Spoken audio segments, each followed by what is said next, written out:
Comme chaque midi, Laure doit déjeuner au lance-pierre. Alors pour elle, une seule solution, la street food ou cuisine de rue en français. Pause déjeuner égale, il faut y aller vite, donc on chope un truc dans la rue à grignoter.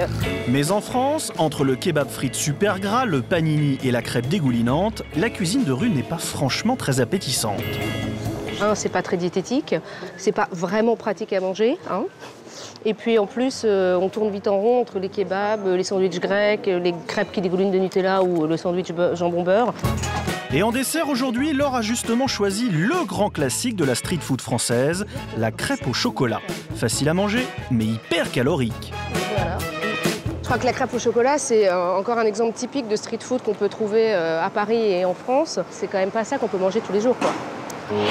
Justement, la street food est-elle vraiment synonyme de malbouffe? Pour Gilles, nutritionniste, ça ne fait aucun doute. Son jugement est sans appel, hyper grasse, très salée et même trop sucrée. Selon lui, la cuisine de rue serait très mauvaise pour la santé. Il n'y a pas de légumes, il n'y a pas de fruits, il y a peu de vitamines. Donc vous risquez d'avoir des carences si vous avez une alimentation régulière avec la street food. Et ce n'est pas tout. Même si vous achetez de la street food de meilleure qualité, pour Gilles, avaler son sandwich en 5 minutes est vivement déconseillé, surtout debout. Déjà, manger debout, c'est très mauvais sur le plan digestif. Il faut prendre le temps de manger, le temps de mâcher, le temps de digérer. Et puis, bien sûr, ça favorise le surpoids. La street food, c'est une évidence. Et oui, car l'impression de satiété ne vient pas plus rapidement sous prétexte que l'on mange plus vite. Du coup, plus on mange vite, plus on mange, tout simplement. Pourtant, la nourriture de rue fait de plus en plus d'adeptes, y compris dans des endroits très inattendus comme cette école réputée de la gastronomie française. Ici, on a même créé un cours spécial street food. Tous les élèves ont des projets de cuisine de rue originaux. Écoutez-les, l'un d'entre eux s'installera peut-être demain au coin de votre rue. Pâtes fraîches maison, à emporter ou à consommer sur place, accompagnées de viande, des émincés de volaille ou alors de légumes glacés comme ici. Moi, je voudrais faire des plats avec des saveurs orientales parce que je suis d'origine tunisienne. Je vais proposer des produits comme les bruschetta, courgettes parmesan, tomates basilic. Je veux vendre mes pizzas en ambulant et je voudrais adapter mes garnitures selon la région. Des soupes travaillées à partir de produits d'origine biologique ou éventuellement de producteurs locaux. Tous ces plats se vendront bientôt dans la rue, dans des camions snacks ou des points de vente à emporter. Et le prof de ce cours étonnant n'est pas n'importe qui. Il s'agit de Thierry Marx, un grand chef étoilé passionné de cuisine de rue.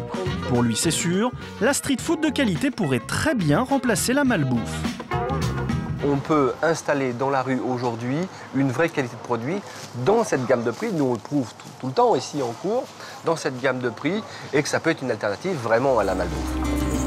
Bien sûr, on n'en est pas encore là. Mais comme a voulu nous le montrer Laure, en cherchant un peu, on peut déjà trouver de la street food de meilleure qualité dans des marchés authentiques comme celui-ci. C'est combien les brochettes? 6 €. Sur ce marché, on trouve de tout, brochettes, plats marocains ou galettes de pois chiches. Ici, c'est carrément la cuisine du monde qui s'invite dans la rue. On est dans un marché, il est en train de faire cuire des brochettes que je pourrais sûrement grignoter ensuite en marchant. Là, on est quand même plus dans la street food au sens propre du terme. Cette vendeuse est installée depuis 20 ans sur ce marché. Avec l'engouement des Français pour la street food, elle a décidé de se lancer à son tour en proposant des plats libanais entièrement bio. Et ça marche. Au début, j'ai commencé juste avec les soupes et on a vu que ça a pris de l'ampleur et c'est comme ça qu'on s'est agrandi. Ça marche parce que les gens, ils en ont marre de manger des saloperies. Alors ils veulent des produits sains. Nous, tout est bio chez nous. La street food gagne donc petit à petit en qualité. Et le plus étonnant, c'est qu'elle s'invite déjà sur les meilleures tables. La preuve, dans son restaurant gastronomique, Thierry Marx n'hésite pas à s'inspirer de la cuisine de rue pour concocter de nouvelles recettes. Exemple avec ce plat dérivé de la star de la street food new-yorkaise, le sandwich au pastrami. On l'a fait façon finger food pour que ce soit facile à manger. On est sur une poitrine de bœuf façon pastrami cuit longuement et on le sert comme ça dans ce jeu de texture et de température. Mais vous voyez que ça marche dans les deux sens. Des plats de très haute gastronomie peuvent être interprétés pour la rue et pour un univers très large, et des plats dits de cuisine de rue, de cuisine d'extraction extrêmement populaire, peuvent arriver dans la haute gastronomie. Et si Thierry Marx ose parfois s'inspirer de la cuisine de rue pour renouveler sa carte, c'est parce qu'il est persuadé qu'il s'agit d'un marché très prometteur. Écoutez bien, c'est un vrai connaisseur qui vous le dit.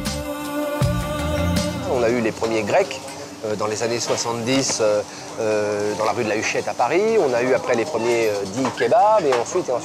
Ce marché de la cuisine dite nomade, dite de rue, c'est quand même 25 000 emplois, c'est 6% de progression par an en termes de chiffre d'affaires. Je veux dire qu'il y a un vrai potentiel.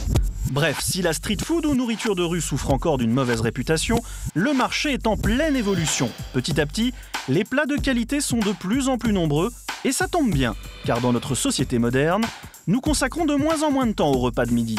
Autrement dit, la street food n'a pas fini d'envahir nos rues.